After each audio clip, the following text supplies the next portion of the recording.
Ladies and gentlemen, it's time for our main event! Hosted by Eric McMahon, it's Cageside with John Morgan!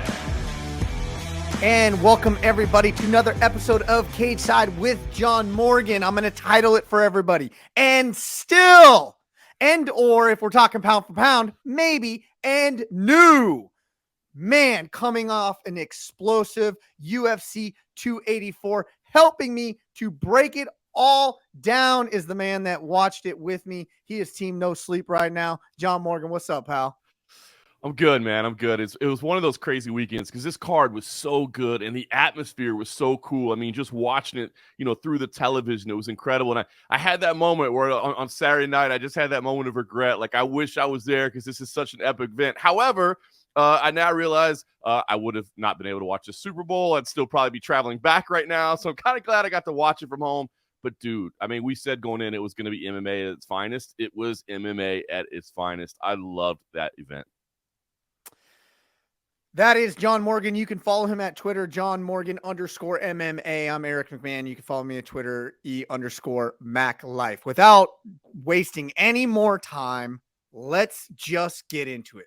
UFC 284, Perth, Australia. Sold out, electric crowd. Electric.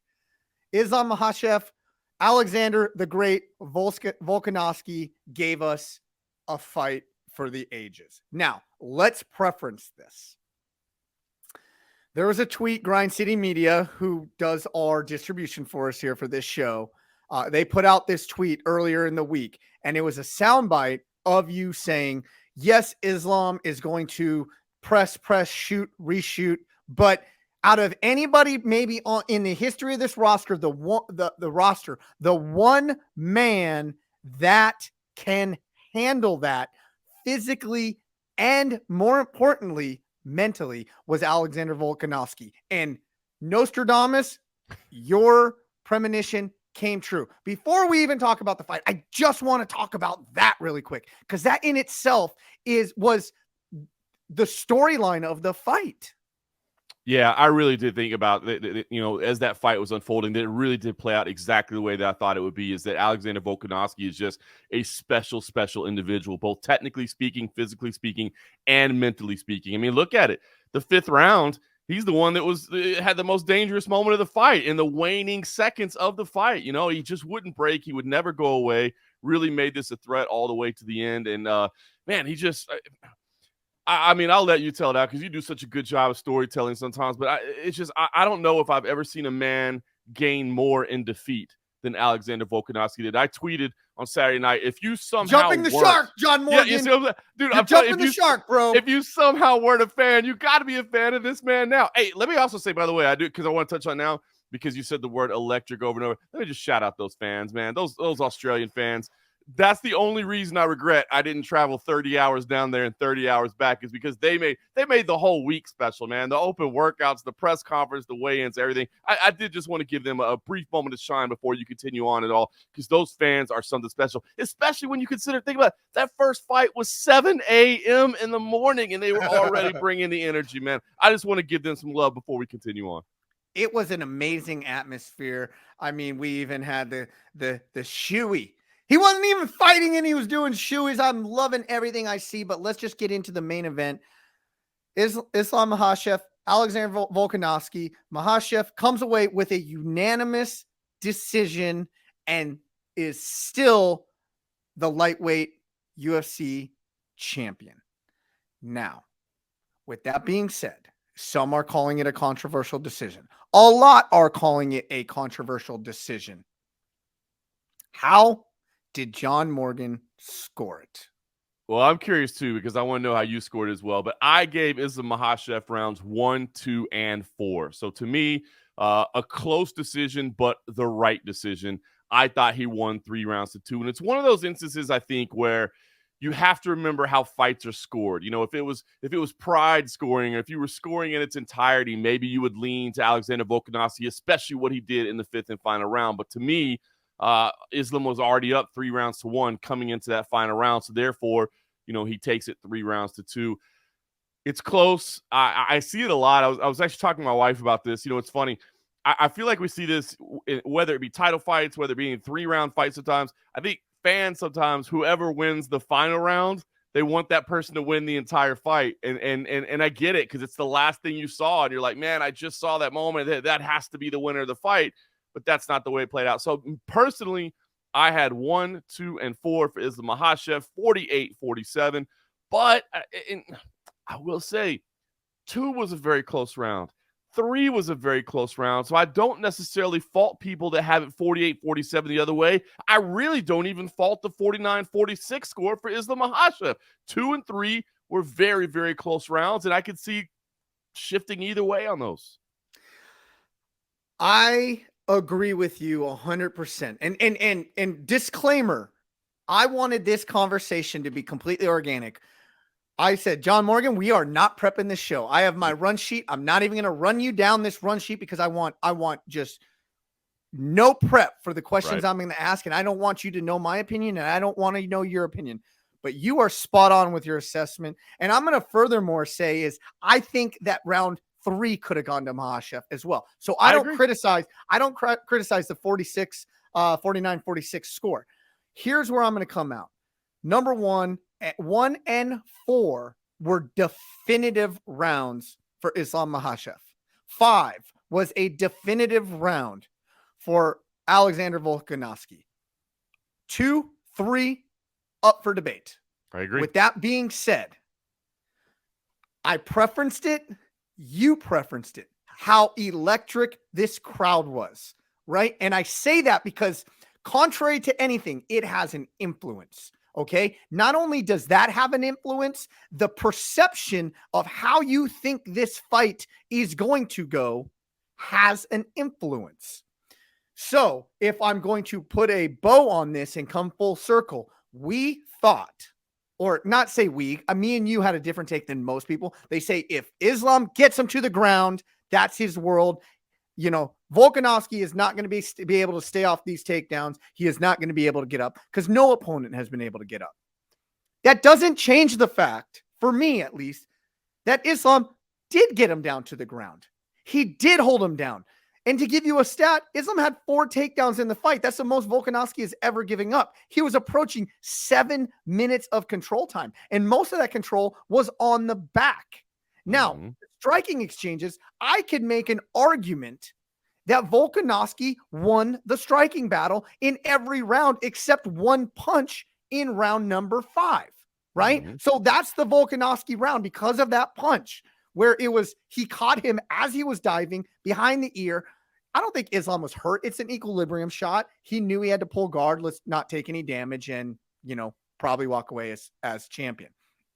When we think that it is going to go away, and I say we meaning the collective audience, not maybe me and you, John Morgan, when we think it's going to go down a certain way and it doesn't go down that way, our perception of who won that fight changed. And I think for the most people in the MMA world viewed it through that prism as fact that every time Volkanovski either stuffed a takedown or got up from a takedown, this crowd went electric, like he did something that inflicted a lot of damage. When the simple fact of the matter is that Makhachev got him down, controlled him, and Volkanovski then used his great scrambling jiu-jitsu and wrestling ability to get back up. It doesn't change the fact of what just happened prior, regardless of the fan noise that was coming through.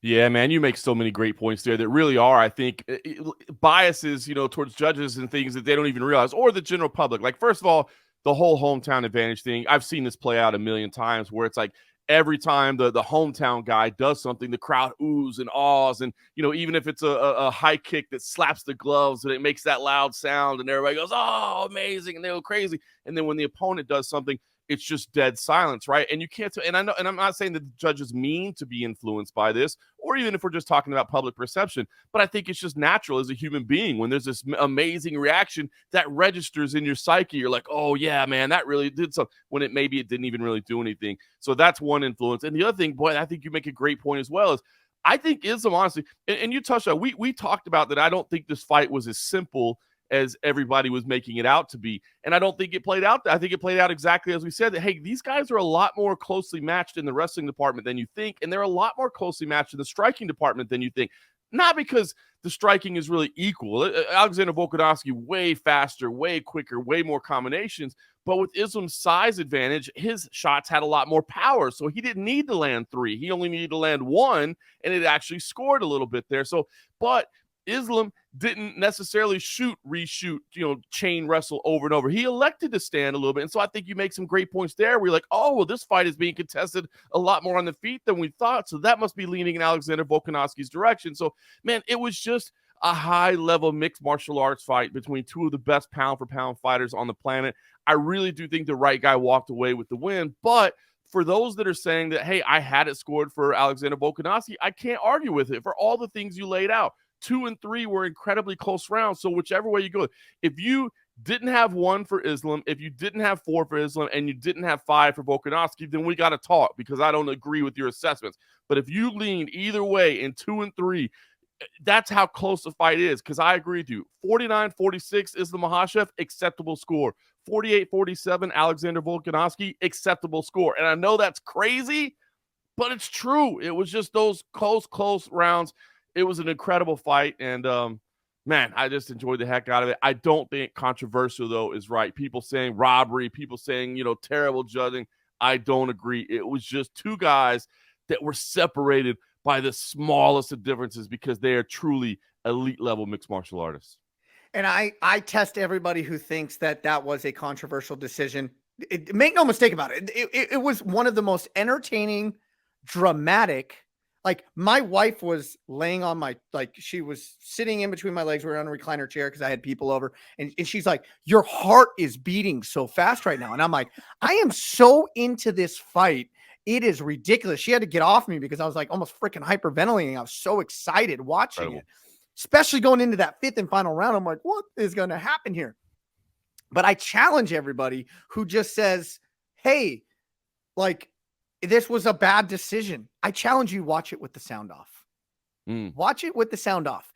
And I promise you, it's going to change your opinion of the fight. Okay. Because if we look at round 1 definitive, we don't even have to talk about that.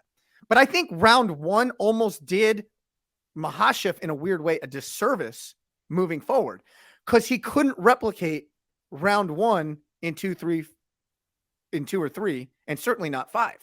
So if that was the standard of how this fight was going to go, and it didn't happen in 2 and 3, and Volkanovski did exponentially better, even though he may not have won the round, he did exponentially better. He staved off some takedowns. He was able to get up. It still does not change the fact that it did happen. You know what? And then a lot of people are going to point to, well, he I guess dropped Makhachev in the second. No, he did. He clipped him a little bit. His knee may or may not have touched, but make no mistake, Makhachev hurt Volkanovski in that second round. He hit him with some big shots, had him moving forward. The damage was done by Makhachev in that second round. So to me, round 2 was relatively clear-cut to me as well, just by the damage aspect on how you're judging. Now, through our ABC training, which we have gone, damage does weigh more. It just does. You have to take that emotion out. It weighs more. 3, very close round, but watch it with the sound off. Watch it with the sound off. And it changes the fight if you take that electricity out of the equation.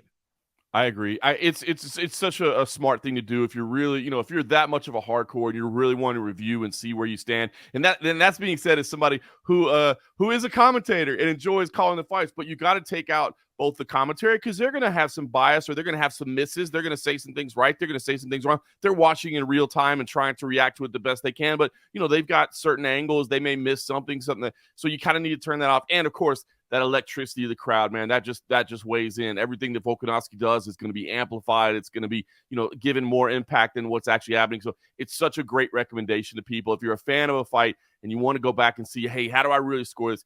Turn the commentary off. Watch it with no sound. Watch it with no audience sound, and go back and see, what you think about that. And I think that's such a great recommendation for people. Now, John Morgan and Eric McMahon were 100% right. We should have we put this at an Islam probably minus 120. Yep. Vegas, you suck at this. Minus 400 Volk, minus 400 Islam. Just FYI, right before the fight, I got Volkanovski at plus 305. Wow. Minutes before the fight. And I put, just for fun, I put $10 down. Nice. But look, it was worth it. I think that goes, I mean, that's kind of what we said going in. Like, dude, if you think Volkanovski has a chance, and I thought he did, I thought that was a great wager, man, to have a little something on the plus money. I also said, I did a video for Sports Illustrated, and I said, listen, what I like is, because I thought Islam was going to win this fight, but you could actually get Islam by decision at like plus 105. So you could take away that minus 400, still get the same guy, and get him by decision at plus 105. And that was my recommendation for people, was take Islam by decision. But man, and look, if you had Volkanovski at plus 305, you probably were a little frustrated with the decision, right? Because you thought, man, I was so close to tripling up on my money, and I can understand why that might add to your controversy as well. But that just goes to show, man, that underdog wager was such a good one, man. That was always going to be such a competitive fight, and it really turned out to be one of the most competitive we've ever seen. So my assessment of this fight, though, in truth be told, I was right on a lot of things, but I was actually wrong on a lot of things. The thing that, and if you go back in the archives, check out last week's episode, I said whoever can get the other person moving backwards is going to win. And it teetered back and forth. It was whoever was going forward typically was winning, but it changed so many times. So not one person had it. To me, it was the heavy shots. The heavier of the shots, shall I say. Volkanovski outstruck him by statistics, but the heavier, more impactful shots were landed by Makhachev. And 4 takedowns to none. And yeah, he may not have held him down all that long. He got his back on 2 occasions, 2 of those takedowns, but the other 2, he got right back up. They still count. They still count in the judges' eyes. And I give the judges a lot of credit for not being influenced by that crowd, because even as a referee, sometimes when people are yelling at me, stand him up, bum, stand him up, ref, you think for yourself, have I not been paying attention as closely as I thought? And then I'm like, nah, I got to stick to my guns. Refs did a great job, or the judges did a great job there. Yeah, such a great point for you to say. I think about that a lot with those stand-ups. I mean, as an official, it's tough to, again, and that just goes to show, you don't mean to be influenced by the crowd, but you just end up getting influenced by the crowd because we're all humans. You know what I mean? It's difficult to do. But I think you touch on such a great point, which I saw coming in. And I think this is anytime, and it's something that, in the future, if you're using this for analysis, when fighters move up in weight, that's the problem, is that you knew Volkanovski was going to be the better striker. But when we talked about the breakdown, and I said, listen, I think this fight is closer in the striking department than most people are realizing. It's because of that power, right? Islam only had to land 1 shot here and there, and they would be more immediately impactful, which is what the scoring criteria says you're supposed to weigh more.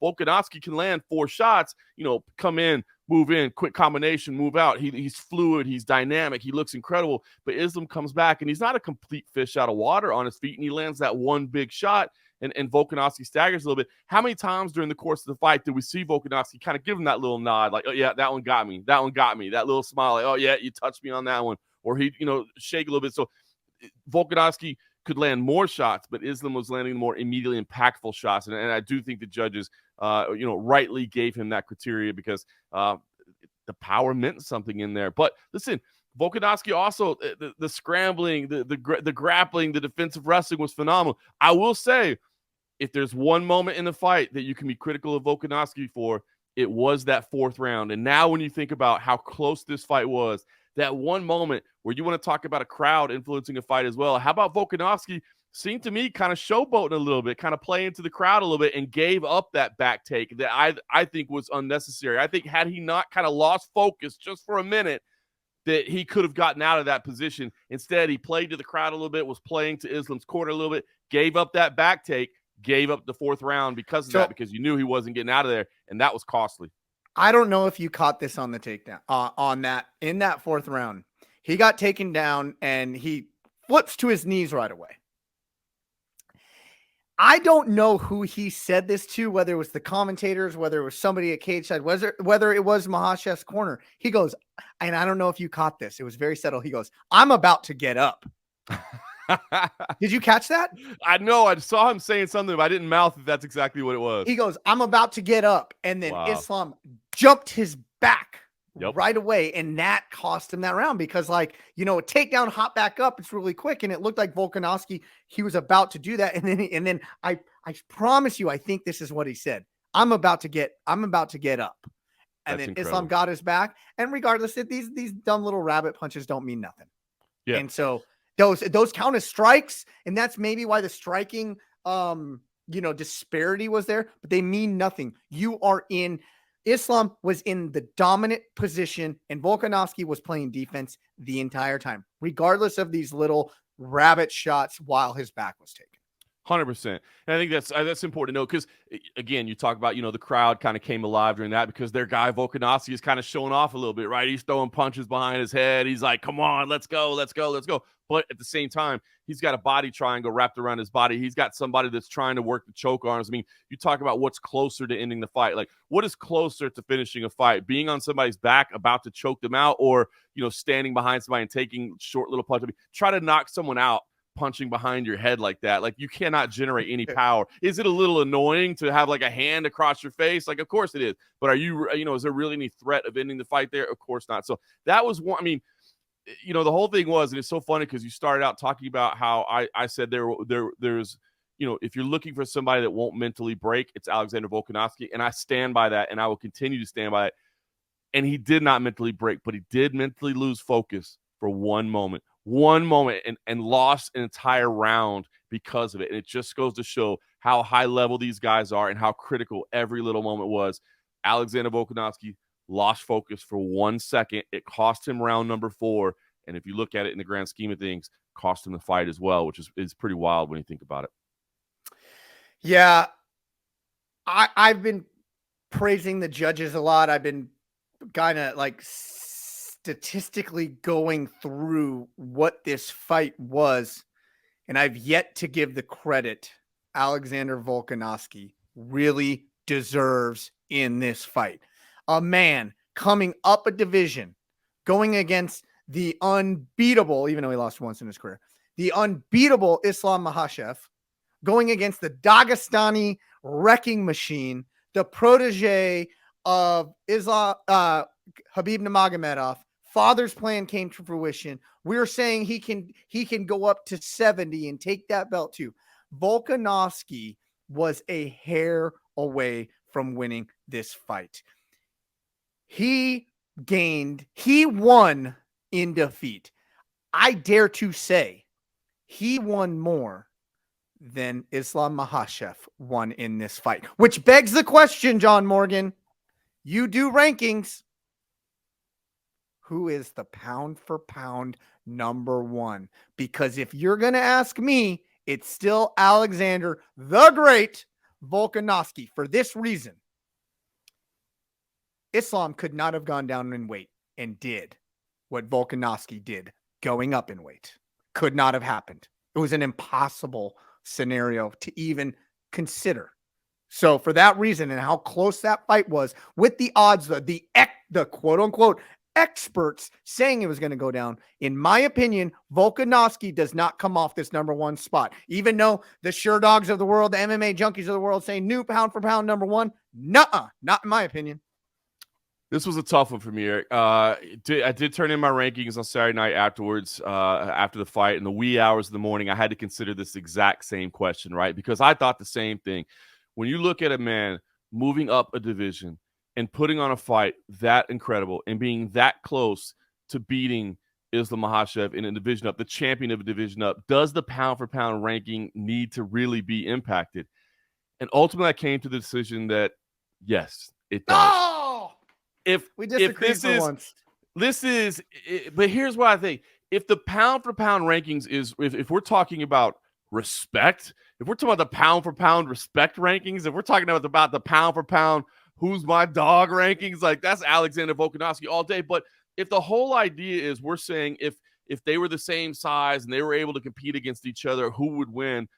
I just, at the end of the day, I have a hard time turning in a rankings where number 2 just beat number 1. It feels like you're not respecting what just happened in the head-to-head results. Now, if they weren't head-to-head, if Islam Makhachev, let's say Islam Makhachev, or the number 1 pound for pound guy was Alexander Volkanovski, and he fought someone else, and the number 2 guy was, in another division, I would say, hey, Alexander Volkanovski lost, but honestly, he moved up a division. He barely lost. He arguably won. He could maintain that ranking. But because that number 2 guy was the guy he lost to, I just felt like, how do I not respect the head-to-head that just happened here, and how do I not flip them? So I thought about it, Eric. I honestly really kind of wanted to turn in my ballot with Alexander Volkanovski still in that number 1 position, but ultimately I had to respect the head-to-head result. I flipped him. I have him at number 2.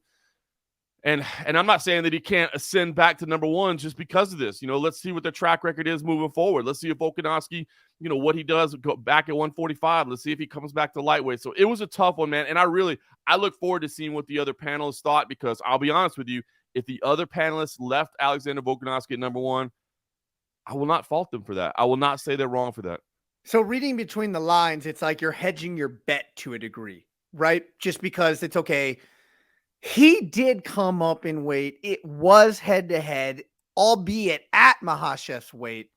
Because he chose to do that, I have to hedge my bet, and I have to give it to Makhachev. Am I reading that correctly? I just think so. I just think, and again, I mean, obviously, pound for pound is a more kind of difficult argument than just the actual weight class rankings. But there's nothing I hate more in any ranking when you see a head-to-head result and the loser is ranked ahead of the winner. You're like, I just saw that guy. Now it's one thing, like, if number 2 comes in, he faces somebody unranked, and the unranked guy wins, does that automatically mean they move to number 2? No, because you're looking at the whole body of work. And so there are these weird, instances where it still makes sense. But when you have people that are back-to-back in the rankings and one guy wins and he doesn't ascend over the other one, it's like, what are we even doing here? So that's what I ultimately came down to, is I think I have to respect that actual head-to-head result. Had it not been head-to-head, had it not been number 1 versus number 2, I might have left Volkanovski there. There's an argument. And in my heart, I still feel like he probably is the top pound-for-pound guy on the planet, but I feel like I have to respect those results. You know what? Actually, you're turning me, because for all what I just went on this diatribe for the first 20 minutes of this podcast, say, don't be influenced by the crowd. Don't be influenced by I was influenced. I guess in my pound for pound rankings, I was influenced by how well I thought he did. I agree. And so I gave it to him. So with that being said, I influenced myself of changing the ranking or not changing the ranking when you took a very pragmatic approach to it. And I agree with you now. Debate 1 by John Morgan. Boom. This is never going to happen again, but I tip my cap to you.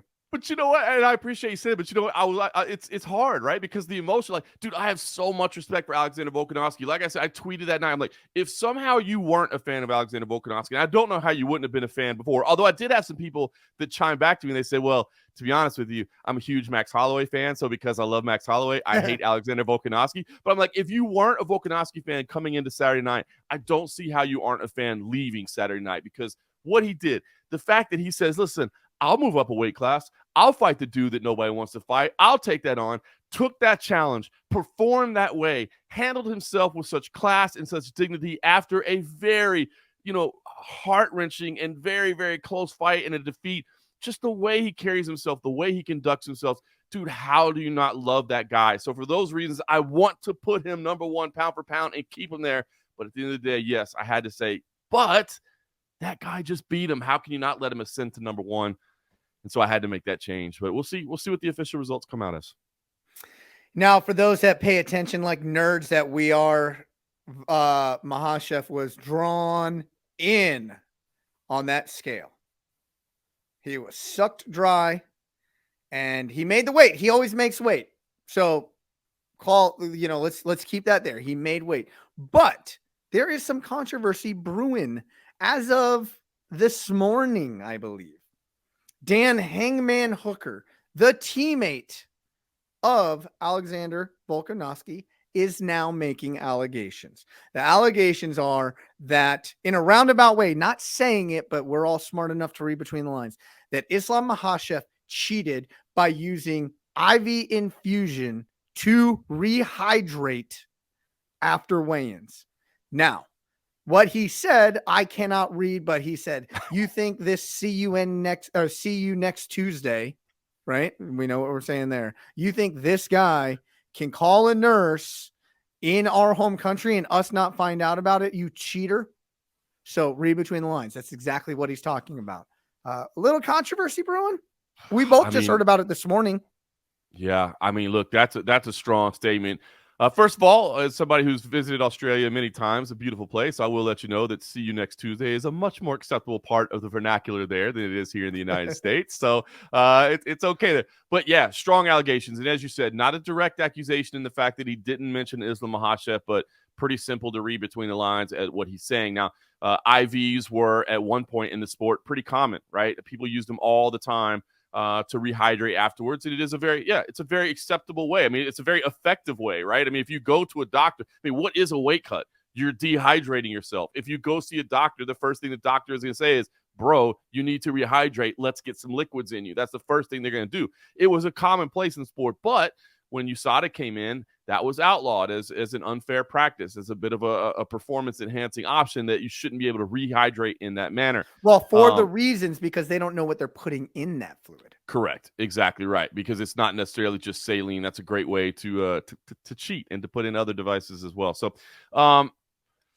strong accusations. I kind of understand what he's saying. Like, Australia, for as big geographically as it is, it's actually a pretty small community and a tight-knit community. There's not, so things get around, words get around. So if it did happen, I could completely understand that Dan or his teammates would hear about it. However, no fact, important to point out, I guess, as a lifelong journalist, no factual information at this time. He didn't show up and tweet any pictures of doctor's orders or a photo of it happening. This could be just hearsay. It could be just rumors, but is definitely worth monitoring because those are some pretty serious accusations. It is an accusation of cheating. Now, I mean, would it affect the fight itself? We don't know, but that is not within the rules. And so pretty strong accusation, and one that's certainly worth monitoring moving forward. I have a huge problem with this, and I'll tell you why. Because he didn't give proof. He threw out to me, a lame duck accusation. Not saying that it didn't happen. I'm just saying he didn't substantiate it anyway.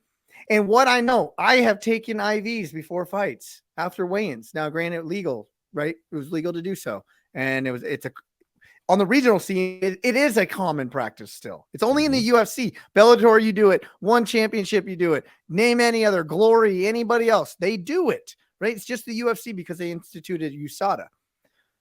But from my own personal experience, you don't have to go call a freaking nurse to have it done.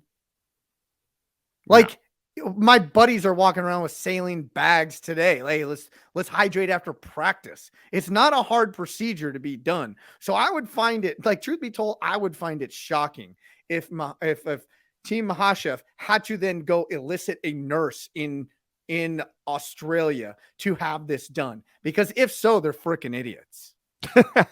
Yeah, that's the thing about it. And I like Dan. Man, I've been a fan of Dan Hooker as a person and as a fighter throughout his entire career, man. I've always found him to be a very entertaining fighter, man. He goes and a very smart guy as well, man. Understands the game, like really a student of the game, watches like every fight, knows everybody on the roster. I mean, really a true student of the game. But yeah, that's the thing that concerns me. And that's why I want to mention, as a journalist, I always do believe, like, hey, you don't necessarily, sometimes where there's smoke, there's fire, right? When people are talking about stuff, it behooves you well to pay attention to what they're saying and to listen to it. But I agree with you. I kind of hate the fact that it was thrown out there, because if for some reason it turns out Dan was just given some bad information or was hearing something from somebody that was lying to him or not telling the truth, whatever the case may be, then it makes him look bad, right? Because he's throwing out baseless claims against somebody that, is obviously a very important figure as a reigning champion in the UFC. So again, I say it's worth monitoring. I would be interested to hear, but yeah, you're right. It's not hard to use a saline bag. I see it happen all the time. You see it in hotel rooms all the time around the country at regional scenes, you know? Yeah, and it's just like, hey, bro, hook me up. And like you ask your buddy, here it is, plop. You know what I mean? Like, gyms are a lot of gyms are flush with these things. Everybody has have firemen and nurses that train in these gyms, and they just like they get bags. It's not a hard process. You know what I mean? So the simple fact of where like if there is smoke and fire, man, I got to think the intelligence skills of Team Makhachev for reaching out to a local nurse. Like that would shock me that you could be that dumb. It's a good point, right? Like, you're in enemy territory. Like, it'd be one thing if the fight was in Russia or the fight was in Dagestan. You're like, yeah, we'll get nobody's going to say anything about this. But yeah, you got to understand that doctor-patient privilege doesn't work for saline bags on foreign territory. So I don't know. Like I said, you hate. Hopefully, it's not true. I'm sure that I'm sure the UFC, Jeff Nowitzki, I'm sure USADA will see these things as well because look, they do look at things like that. Like from their perspective, they say, okay, if there is smoke, let me go investigate if there is some fire. So I'm sure that these claims will probably be investigated afterwards, and I hope that it's not true. But we're going to see. And again. The thing about that one, it is weird. Out of all the rules, that USADA had, and you outlined exactly why they disallowed the saline bags is because you don't know what else is being put into those bags. But it is the one thing that it's like, as you said, it's literally happening everywhere else. I mean, what is the most effective way to get recovered quickly from a weight cut? It is to use a saline bag. I mean, it's just medicine. So it's common practice. It's common practice, man. It really is. So, but hey, it does go to the point, man. Those Islam Makhachev weight cuts, they are not easy, man. We've seen them over and over and over, man. Those Islam Makhachev weight cuts are not easy, and it does beg the question how much longer he can stay at 155 pounds, and that's something we're definitely have to monitor moving forward as well. Moving on, Yair Rodriguez, Josh Emmett, co-main event for the interim featherweight championship. And now we outlined like why would there be an interim belt on the line, and you articulated it very eloquently last week, which it actually came to complete fruition. Again, Nostradamus Morgan over here. But how great did Yair Rodriguez look? Emmett had his moments in round number one, but got hurt early in round number one and then got destroyed in round number two. And Yair Rodriguez, if I'm not saying he has a chance, I'm not saying he doesn't have a chance in a unifier, but I'm saying I'm glad this guy is off the fight night cards. I'm glad he's on the pay-per-views because he is exciting as hell to watch. And I said this to a friend that night. I said, he does not telegraph his spins. He is the one, as a one fighter, I can always, as being in the cage for 1,000 of fights, training my entire life, I know when a spin is about to happen, except when it comes to Yair Rodriguez. And he is, did you see one time he fake spun one way to spin back the other way? Unbelievable. And for somebody to run through and submit an alpha male guy, that's amazing. It really was. And I will say, that version of Yair Rodriguez there, I think absolutely has a chance against Alexander Volkanovski. And I cannot wait to see that fight because that version of Yair Rodriguez right there was as dialed in as it gets. And, credit to Dominic Cruz on that broadcast for saying that, he's one of one. 100%. We've never seen anybody that fights the way Yair Rodriguez fights because exactly what you're saying. I mean, his kicks, powerful. That liver shot, man, I mean, vicious, right? They're so fast, but it's that creativity. It's the way he chains things together, and it's the fact that it is completely unpredictable and completely untelegraphed, as you laid out perfectly. Yair Rodriguez is dangerous, and that to me is why this fight was so entertaining, right? Because we know Yair is this very creative, very dynamic type athlete, but we knew that Josh Emmett packed that power, right? And what did we see in round one? Yair comes out. You're like, dude, this dude is straight up dialed in, as good as it gets, right? Hurts Emmett early, but Emmett tags him back and hurts Yair as well. You're like, okay, we got ourselves a fight. But then Yair came out and just absolutely dominated round two, got the triangle choke finish. The interim title, of course, not necessarily the undisputed belt, kind of a number one contender type belt, but still a title nonetheless for Yair Rodriguez.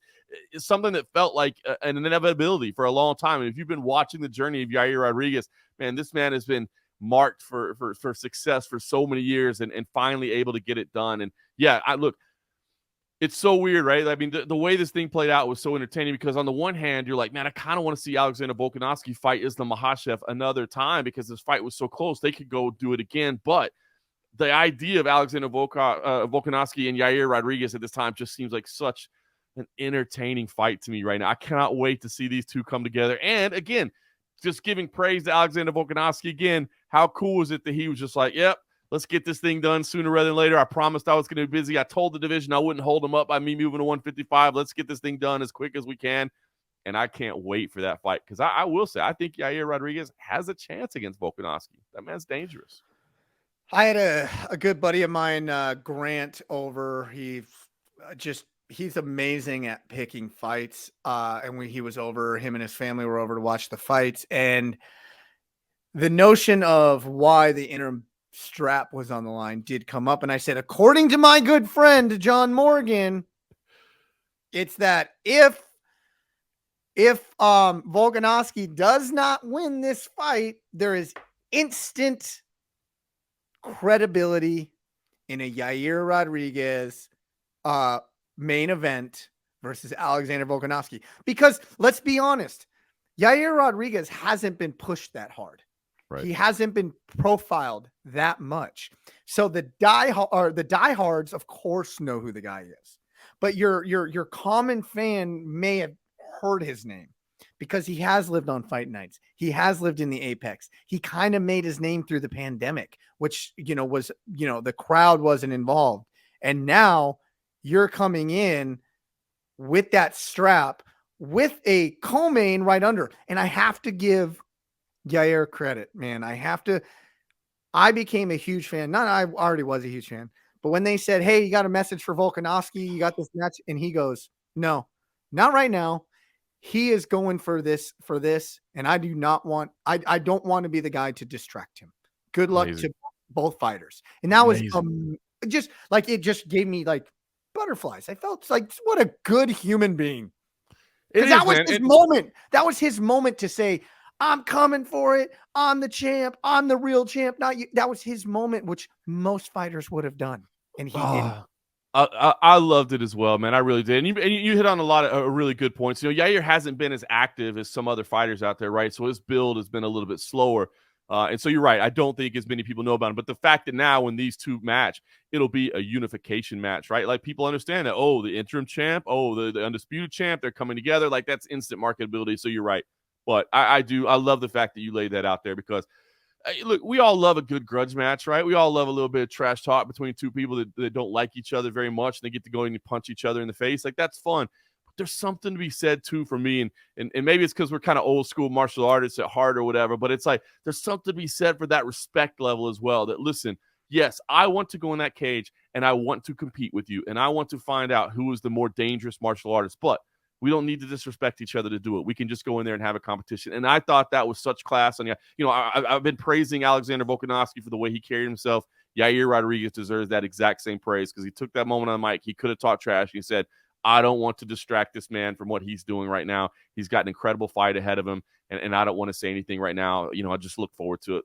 Phenomenal. Well, I mean, phenomenal moment. And I think what's going to be interesting to see is where this fight takes place now, right? Because we know the unification fight's going to happen, and you got two really great markets where it could happen. They've been waiting to re-enter in Mexico, and to see that fight in Mexico City would be phenomenal for the fans of that nation. But obviously, we've been sitting here praising how electric that crowd was in Australia as well. They deserve some more events also. So, but I got to believe that fight is happening in one of those two places. It's great. I mean, it'll be an amazing fight wherever it happens, but I got to believe that fight happens in one of those two nations. I'm a mama's boy. Full disclaimer. Like, I love my mother more than anything. When something's wrong, I call her. If I just need to pick me up, I call my mom. It moved me watching Yair Rodriguez's mother embrace him before getting into the cage, giving him the blessing, the sign of the cross, giving him the kiss on the forehead. That's powerful, man.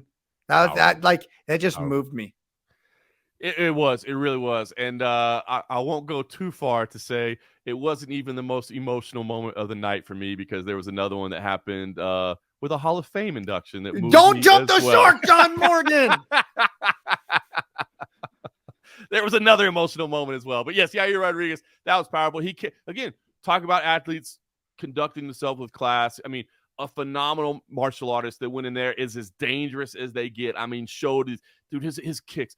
That man's kicks are nasty. And as you said, how dynamic he is. He's out here throwing leaping knees and spinning punches and spinning kicks and everything else, and then ultimately gets it done with a triangle choke. I mean, so he's showing all aspects of the game. I'm telling you, Yair Rodriguez, Alexander Volkanovski, that to me is a competitive fight because, you know, and I think we can preview it because obviously it's an inevitability that's going to happen, but you're still going to have those height differences. Now, anytime Volkanovski goes in there, he's probably fighting against a taller opponent. There's been very few opponents that are his size, so so you're going to have that reach. Him and short Chad Mendez. I was about to say that was the fight that initially came to mind, like the only one that is like the same size. Everybody else is taller. I didn't want to single out Chad Mendez because I like Chad a lot, but that's the only dude that wasn't tall. So that's always going to be the case no matter who he fights. But in Yair, you're talking about somebody that can move just as much as Alexander Volkanovski does, right? Because that's what we always talk about is how dynamic he is in his movement, in and out of range, side to side, never giving you a stationary target. Yair the same way. Yair coming with those nasty kicks as well. I mean,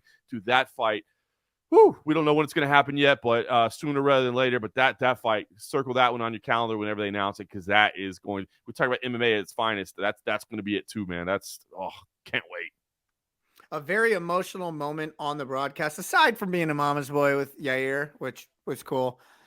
But a very emotional moment. And I'm very, as an old school guy, this just makes my heart happy. Jens Pulver will be enshrined into the UFC Hall of Fame. And the way it went down with Jens Pulver not knowing a thing about it and having just this emotional breakdown on a podcast live streaming the fights that his buddies set him up for, and him just breaking down. And to me, I watched this 2 or 3 times, and each time I kind of got a little emotional just because I'm a dad. And when him crying and calling for his son to come over and embrace him, it does not get better than that. And even talking about it now, if I can ever have a moment like that with my son, it is freaking amazing. And I'm just so happy for Jens Pulver. But I made my wife watch it. Look at this. And she was like, that's one of the greatest things I've ever seen.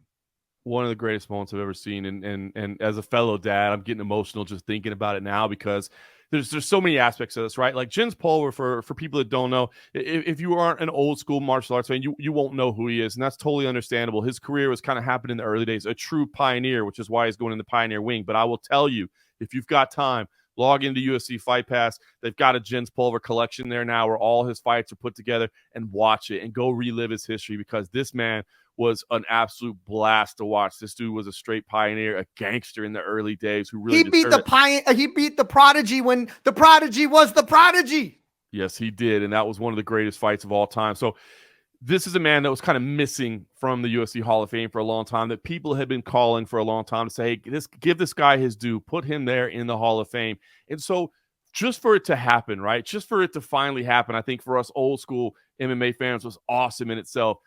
But you laid it out so perfectly. That was one of the most beautiful moments I think I've ever seen in the history of the sport, right? Jens Pulver has gotten into Twitch streaming, basically, and he's actually been brought on as part of the UFC's official broadcast. Every pay-per-view, he'll have on some guest fighters or whatever, and he'll host a watch-along. I actually got to talk to him this last year at International Fight Week, and he talked about how much that has really meant to him to be able to take on that role and reconnect with the sport and really, he loves the sport, and he got kind of burned by it for a little while and frustrated, but it's just been passionate for him to reconnect with it. So they were able to kind of stage this moment for him where he didn't think it was anything abnormal for him to be watching fights and talking about it.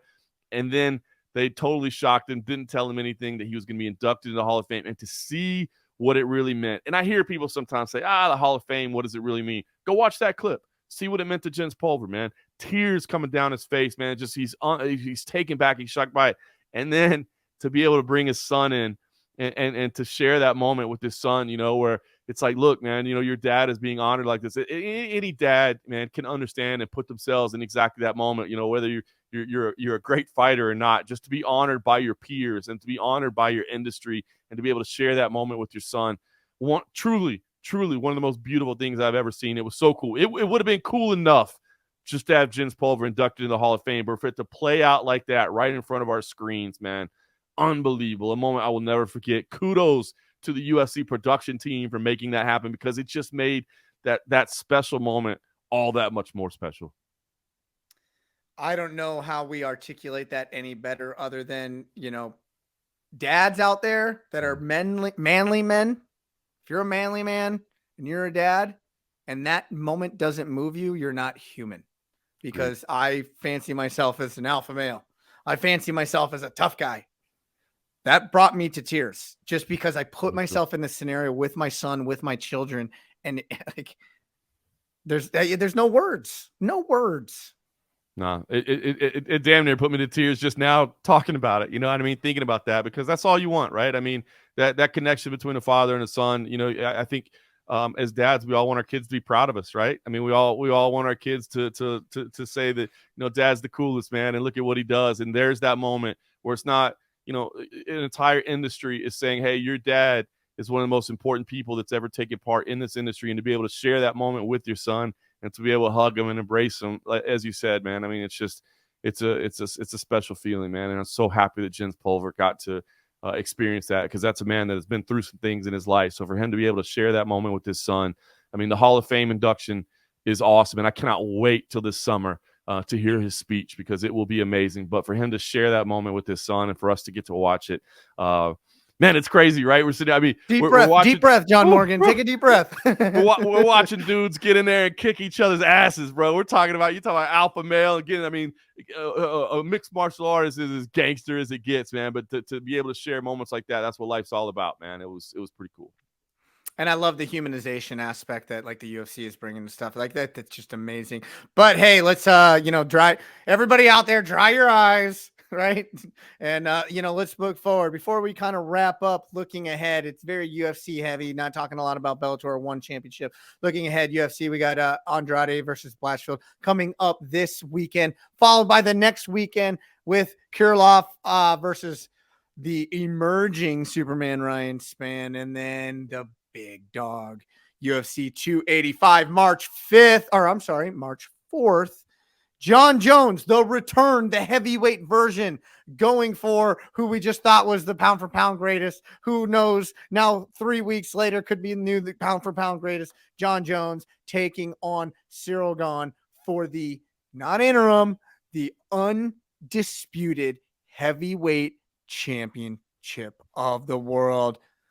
Great fights on the docket. And I do have to put this out. I know it's just UFC heavy, but we got I think we're 2.5 or either 2 weeks or 3 weeks. No, a month away from Usman Nurmagomedov and Benson Henderson in Bellator.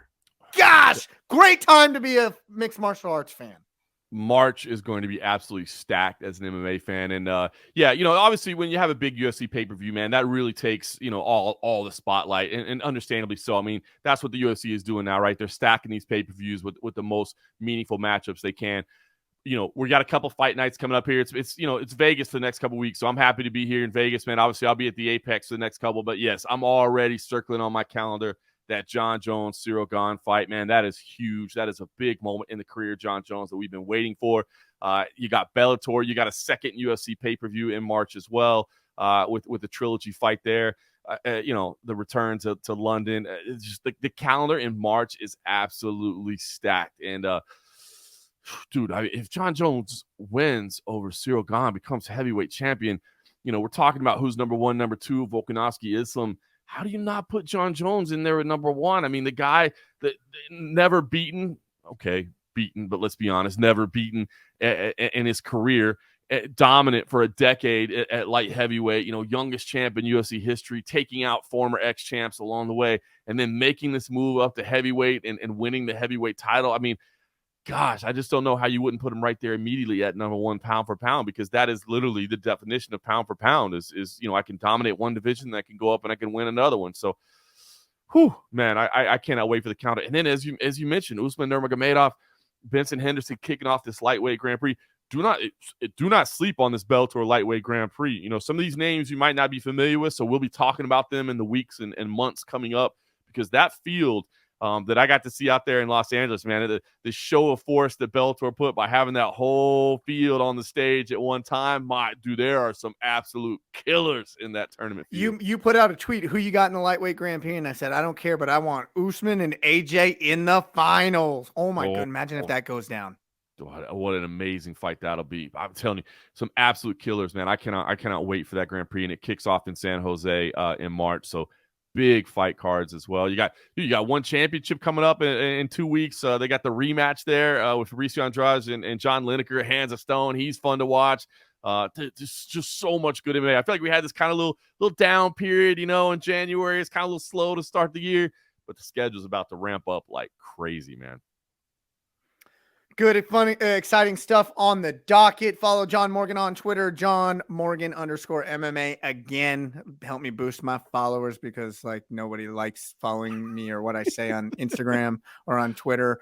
E_Mac Life. You already kind of preferenced it. You're going to be in the Apex Center this coming Saturday. Anything else looking forward to this week? No, it's a light one. It's a good one. I'm enjoying a couple weeks at home. Like I said, February is going to be kind of calm here before it gets crazy. I got some commentary gigs all over the planet in March that I'm looking forward to, as long as this great schedule that's going on. So I'm gonna just kind of enjoy a few weeks of action at the Apex. So it's always a little bit of a come down, right? I mean, you have this massive pay-per-view, and then we kind of do these fight nights, and it's always that little kind of settling back into the routine. Because I'm sure even us in the media are still going to be buzzing about this UFC 284 card the entire week long. But a couple weeks at home for me, and I'm going to enjoy that before life gets nuts again in March. How about yourself? You got some big stuff going on. Actually, we got, we're working for the Memphis Grizzlies. It's the All-Star break coming up. So I'm going to have a little bit of reprieve, but that doesn't mean I get to rest or sleep because I got two little maniac children at home that keep me busy all the time. I'm literally going on, like you say, your team no sleep. I probably maybe have 12, 13 hours of sleep in the last 3 days.